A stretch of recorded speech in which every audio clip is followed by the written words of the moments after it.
आप सभी भाई बहनों का आध्यात्मिक ज्ञानात्मक चैनल की ब्रह्म मुहूर्त उपदेश कक्षा में एक बार फिर स्वागत है। आज की चर्चा का विषय है जल और सांस के ऊपर। देखिए, जल के आगे मैंने कुछ बूंदें दिखाकर आगे क्या लिखा है, बूंद बूंद कीमती है। और इसी तरह मैंने सांस के साथ ही देखिए नीचे की ओर घटते हुए कुछ तीन तीर दिखाए हैं और साथ में क्या लिखा है, हर क्षण कीमती है।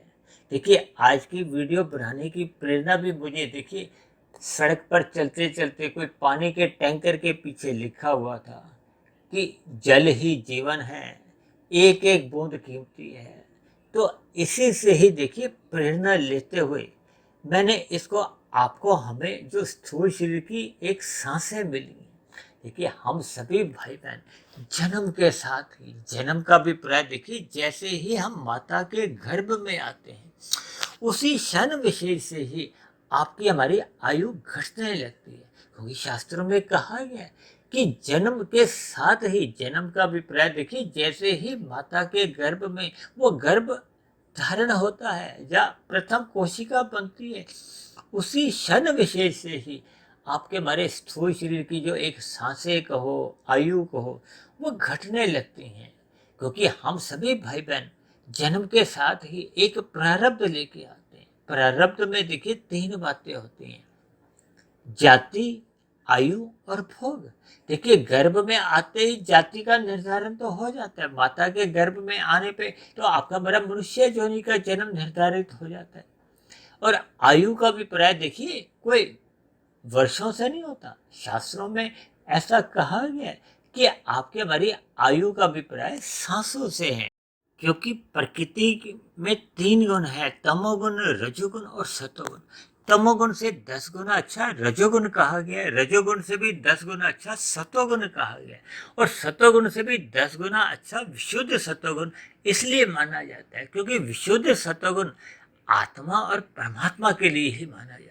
जबकि प्रकृति के जो तीन गुण है, तमोगुण, रजोगुण और सतोगुण, ये तो माया के गुण है, ये जड़ कहलाते हैं। भले ही सापेक्ष दृष्टिकोण से सतोगुण इन दो गुणों से अच्छा माना जाता है। देखिए, जब हम अपने मिले हुए जीवन में सात्विक दिनचर्या रखते हैं, सात्विक भोजन खाते हैं, तो आपकी हमारी मिली हुई आयु भी एक नियंत्रित रहती है, यानी कि हम अपनी पूर्ण आयु जीते हैं। जब जब मनुष्य राजसी विषय भोगों में लिप्त होने लगता है, राजसी भोजन का ही अधिक संग करता है, ग्रहण करता है, राजसी दिनचर्या ही बनाए रखता है, भाग दौड़ करता रहता है, किसके लिए, धन कमाने के लिए, विषय भोगों की प्राप्ति के लिए। अक्सर आप देखोगे जिनका रजोगुण बहुत अधिक गहरे तल पे प्रधान होता है, वो तो हाय तौबा मचाए रखते हैं, दिन भर इतनी भाग दौड़ करते हैं। जबकि शास्त्रों में तो इस रजोगुण को देखिए एक धर्म की लगाम से नियंत्रण में रखने पे ही रजोगुण कहा जाता है। और जब जब मनुष्य धर्म को एक किनारे कर देता है और धन कमाने के लिए ही छल कपट, ठगी, हेरा फेरी करने लगता है, अपने सुख की प्राप्ति के लिए अन्य मनुष्यों को ही नहीं, अन्य जीवों को भी पीड़ा देता है। अब मनुष्य अपने जीवा के स्वाद के लिए पशु पक्षियों का वध करता है। तो ये सभी देखिए तामसी स्थितियां होती हैं। कुल मिलाकर राजसी और तामसी स्थितियों में मनुष्य की जो सांसें हैं वो तेज गति से चलती हैं। देखिए, सात्विक जीवन जब जब आपका हमारा एक चलता रहता है तो आपकी हमारी एक दिनचर्या व्यवस्थित बनी रहती है। हम भाग दौड़ एक सीमा में रखते हैं, पुरुषार्थ करते हैं, लेकिन एक मर्यादा में, जिसके फलस्वरूप आपके हमारे जीवन में देखिए भाग दौड़ भी एक सीमा तक रहती है, धर्मानुसार रहती है। धर्म सर्वोपरि आपके हमारे जीवन में बना रहता है, जिसके फलस्वरूप मनुष्य अपनी मिली हुई सांसों का भरपूर लाभ उठा पाता है। जब जब मनुष्य देखिए राजसी भोजन खाता है, अब देखियो हम ब्याह शादियों में कैसे कैसे भोजन खाते हैं, देखिए उनमें अधिकतर भोजन तो राजसी होते हैं। आजकल तो ब्याह शादियों में भी देखिए तामसी भोजन का एक सेवन आरंभ हो गया। और पिछले कुछ वर्षों से तो देखिए मनुष्य दिन में भी तंबाकू मुंह में चबाए रखता है, इधर उधर थूकता भी रहता है। तो मनुष्य इन सभी स्थितियों में जब अपने जीवन को ढालने लगता है, कुल मिलाकर जब उसका राजसी या तामसी जीवन चलता है, तब ऐसी स्थिति में उसका देखिए कर्माशय भी बिगड़ता है और मिला हुआ जो स्थूल शरीर है उसकी भी आयु घट जाती है। घटने का अभिप्राय क्या है कि जब जब हम राजसी भोजन खाते हैं तो आपकी हमारी सांसें तेज गति से चलती हैं। तेज गति से चलने पे देखिए वो फिर जल्दी समाप्त हो जाती हैं। आपको हमें विभिन्न प्रकार की जो बीमारियां लगती हैं, हृदय गति की है, उच्च रक्तचाप की है, थायराइड की है, मधुमेह की है, दमे की बीमारी है, या विभिन्न प्रकार की देखिए हम अपने भोजन को जब अव्यवस्थित कर लेते हैं, हम स्वाद को अधिक महत्व देते हैं, उसकी एक क्वालिटी को गुणवत्ता को हम महत्व नहीं देते, तब ऐसी स्थिति में आपकी हमारी दिनचर्या भी बिगड़ जाती है, आपका हमारा रहन सहन उठना बैठना बिगड़ने लगता है। तो ये सारी स्थितियां आपके हमारे एक स्थूल शरीर की आयु को घटाती हैं। राजसी या तामसी भोजन का जो जो मनुष्य अधिक सेवन करता है उसमें प्रमाद की स्थितियां बनी रहती हैं। प्रमाद में मनुष्य की बुद्धि भी धुंधली होती है, सात्विक बुद्धि नहीं रहती। और जब जब मनुष्य तामसी भोजन का अधिक संग करता है तो फिर तो वो आलस्य में आ जाता है। आलस्य में तो वो अपनी भौतिक गतिविधियों को भी रोक देता है। तो ये सभी स्थितियां देखिए जब जब आपका हमारा भोजन बिगड़ जाता है, आपका हमारा चिंतन दूषित होने लगता है, आपके हमारी दिनचर्या में व्यायाम घटने लगता है। आज आपके हमारे घरों में देखिए सुख सुविधा के साधन बढ़ते जा रहे हैं, तो जिसके फलस्वरूप आपका हमारा व्यायाम घटता जा रहा है। पहले देखिए वॉशिंग मशीन नहीं थी, आज तो ऑटोमेटिक वॉशिंग मशीन है, घर पे मिक्सी है, और भी देखिए सुख सुविधा के कितने ही ऐसे साधन हैं। आज मनुष्य पैदल कम से कम चलता है, छोटे छोटे कार्यों के लिए वो अपने स्कूटर को या कार को ही लेकर चलता है। तो ये सभी स्थितियां आपके हमारे जीवन में मिली हुई जो सांसें हैं उसको कमजोर करते हैं। देखिए इस बात को आप एक उदाहरण से समझ सकते हो। आपके हमारे घरों की छत पे पानी की टंकी होती है, उसमें जितना भी पानी भरा होता है उसका जब हम दिन में एक लापरवाही से इस्तेमाल करते हैं, दुरुपयोग करते हैं, तो वो पानी का जो एक जल स्तर है वो घटने लगता है और एक ऐसी स्थिति आती है जब आपके हमारे नल में पानी समाप्त हो जाता है।